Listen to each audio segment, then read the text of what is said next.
It's a wonderful day, guys. Today, join me as I go for the first time and join the HMR auction. So right now, we're going to Axie compound. In 600 it's meters, located turn at left. the West Service Road of Sucat, Parañaque. So this is the Axie compound. Magbabayad lang tayo ng parking fee. Kuya guard, andyan. Kinukumbensing magbayad yung isang driver.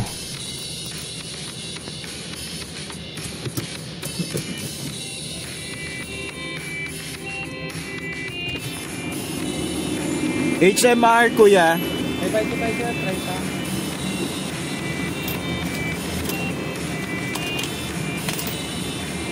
The parking fee here is around 30 pesos. So, just pay the parking fee. Afterwards, you're good to go. So, bandang dulo pa yung right. HMR auction area. So, that's the Axie compound. Compound to ng mga warehouses. Puro warehouse. No parking on this side. This side you can park.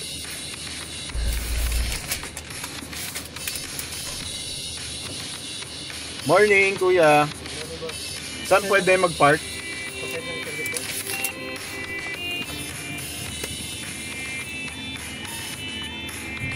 Dito po.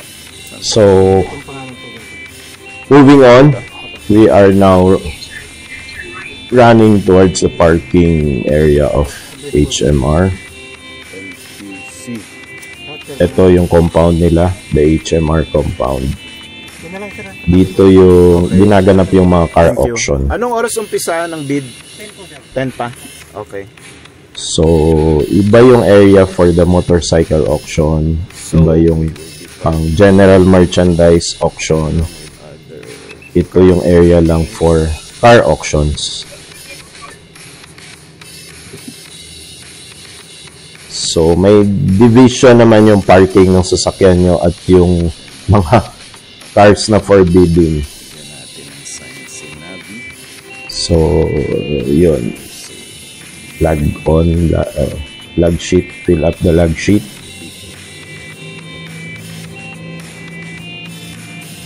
Strict si kuya. Kailangan kompleto, pati pirma, pati oras.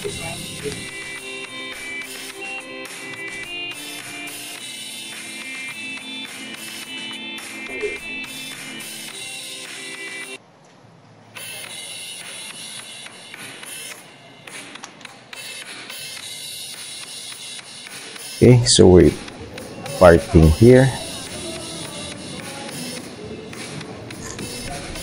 Okay. Nilagyan ko lang ng sign yung aking sasakyan. May file na ako last week. Nilagyan ko ng sign na Ngayon wala pa. not for sale for now. Baka may magbid eh. Oh, walang magbibid dyan. Ang dumi-dumi. Okay, ito naman yung on the way to the office. Ito na yung finalist. Okay. Here, you will get a copy of the list of the cars na available for bidding on that day. Bibigay nila yung list dito. So, accommodating naman yung kanilang mga staff.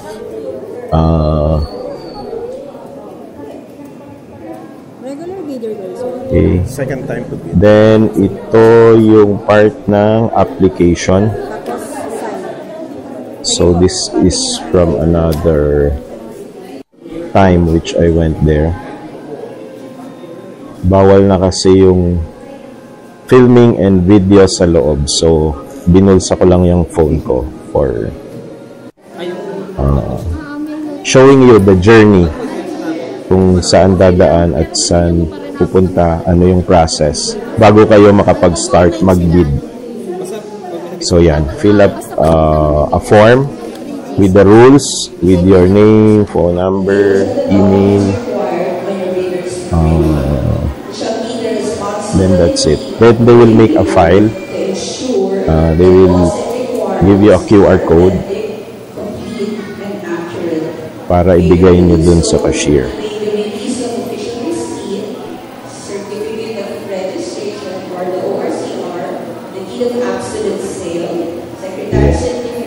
Yan, sinisiguro ni ate na napirmahan ko lahat, and ayun na yung list. Then, you will have to pay a deposit of 20,000 pesos para, ayan si ate, para, ayun, bigyan kayo ng food stub, coupon, and some freebies. For the Oktoberfest, I got the Oktoberfest mug, beer mug, and merong sandwich or hot dog free and a drink. Okay. Ito naman yung babasahin lahat ng rules. So, basically, the rules says lang naman na susummarize ko lang. Maiksian lang na rules para hindi kayo mag-board. Okay? So, yung bid deposit na 20,000 pesos is good for 1 to 3 units. Pwede kayong mag-bid na hanggang 3 units. And may 5% of buyer's premium. Pag nanalo kayo sa bid, yung total amount plus 5% pa babayaran ninyo. Okay?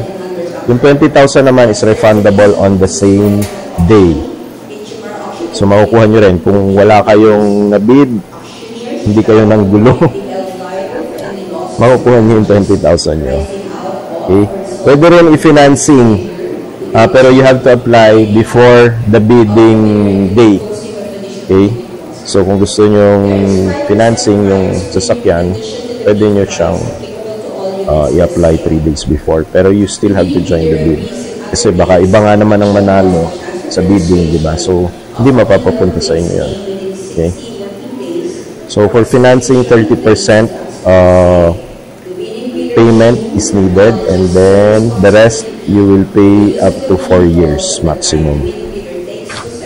Then ano pa ba?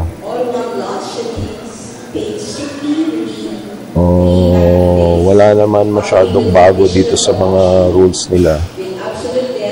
So yun, kailangan nyo lang ng valid ID. Then 3 banking days pag nanalo kayo sa bid, you have to pay for the unit.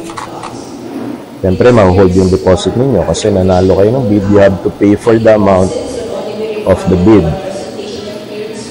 Okay. Then, yun lang naman. Then, 30 to 60 days, bid of absolute sale, ibibigay sa inyo. 30 to 60 days, yung original receipt. So, yun. Yun lang, guys, ang gagawin ninyo. Ito, bawal na kasi mag-film dito, mag-photos sa loob, kaya nakatago lang tong camera ko for your viewing pleasure.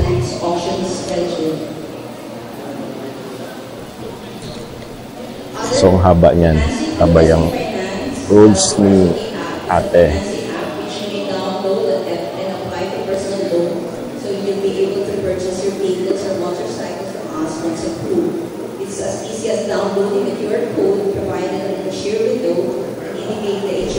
Yun, before nga pala ng bidding, advice ko sa inyo, gawin nyo na yung homework nyo. So, ako ginawa ko na yung homework ko. Ano ba yung homework na kailangan gawin? Ang homework na kailangan gawin ay check nyo na sa marketplace kung magkano ang price nung mga sellers nung model ng car na gusto nyo bilhin. Okay? So, dahil mga sedan yung bala kong i-bid nung araw na to, meron na akong list ng mga presyo sa market, specifically sa Facebook Marketplace, nung mga sedans na gusto kong bilhin, and the year. So, important dyan yung year. The year and the model. Important din dyan, guys, na makita ninyo, tignan ninyo kung saan yung field office. Kasi sa field office na yon kayo pupunta para iparehistro itong sasakyan na to or ipaalis yung encumbrance or kung encumbered yung sasakyan. Ibig sabihin, pag may-ari pa or nakapangalan pa sa bangko, encumbered pa kay bangko. So, I think most of the cars here are encumbered. Kasi meron akong pina-check sa LTO.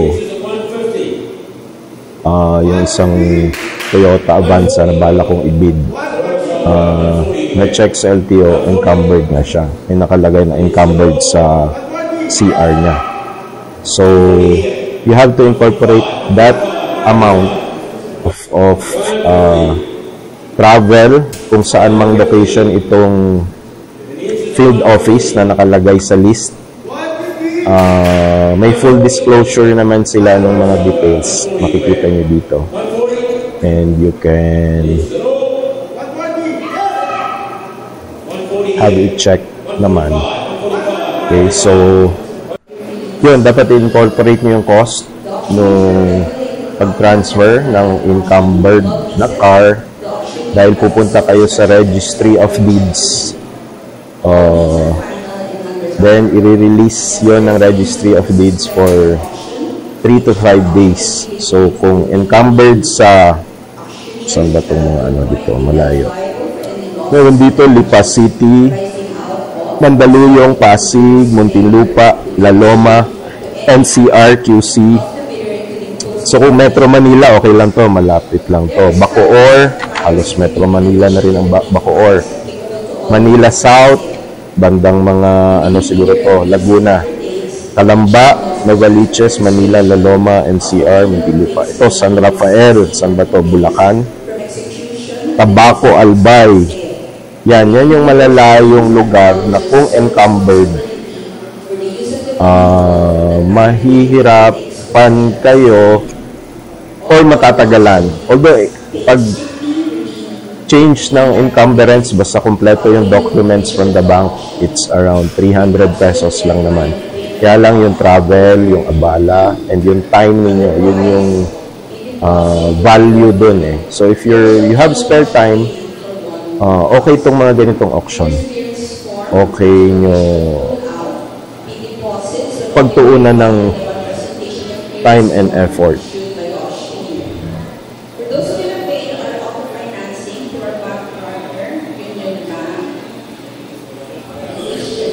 Okay, so ito yung homework na sinasabi ko. Nilagyan ko na ng mga X yung mga red flags kasi homework on market rate.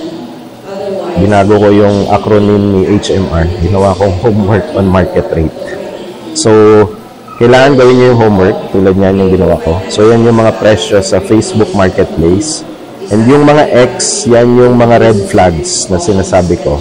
Red flags meaning either yan yung mga brands or models na iniiwasan ko. Or, ayoko nung manual, kaya ina-X ko yung manual. Or, yung malalayong lugar.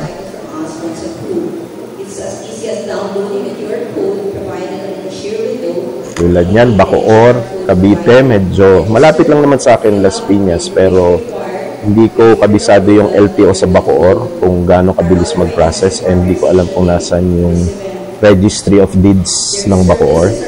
Also, yung mga year, model. Kasi ang bagong sasakyan, every 3, kung brand new siya, after 3 years mo siya, kailangan ipa-register na sa LTO.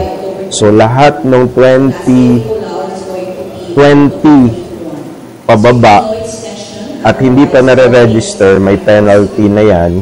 So, bukod sa may encumbrance na naasikasuhin sa Registry of Deeds, meron ka pang aasikasuhin na penalty sa LTO. In short, bawal mo ibiyahe ang mga sasakyan na yan until you pay the penalty of the registration.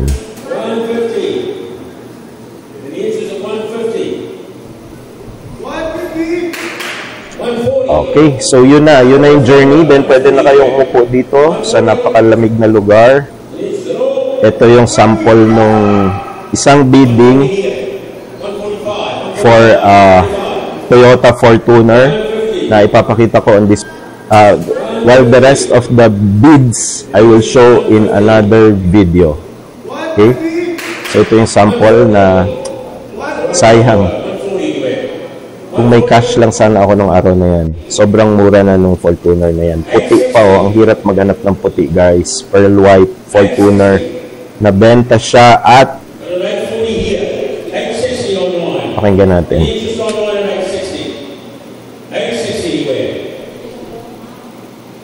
Sayang. Ang daming bidders yan. So watch on my next video or other videos. Hanapin nyo na lang dito. Pang ilan ba si Fortuner sa top 5 highest resale value cars sa auction? So kasama siya doon. So look for that video and watch that video. Kasi pasok si Toyota Fortuner sa top 5 cars with the highest resale value. 860. 870.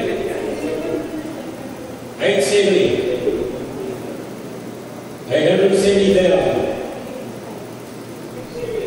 860. Meron yatang 2 or 3 nagbibid, naglalaban-laban.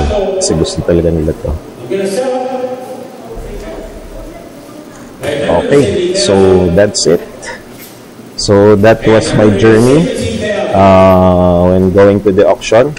So don't forget to like and subscribe, and if you have other videos or topics which you want me to share or prepare for you, please comment down below. Thank you. Have a nice day.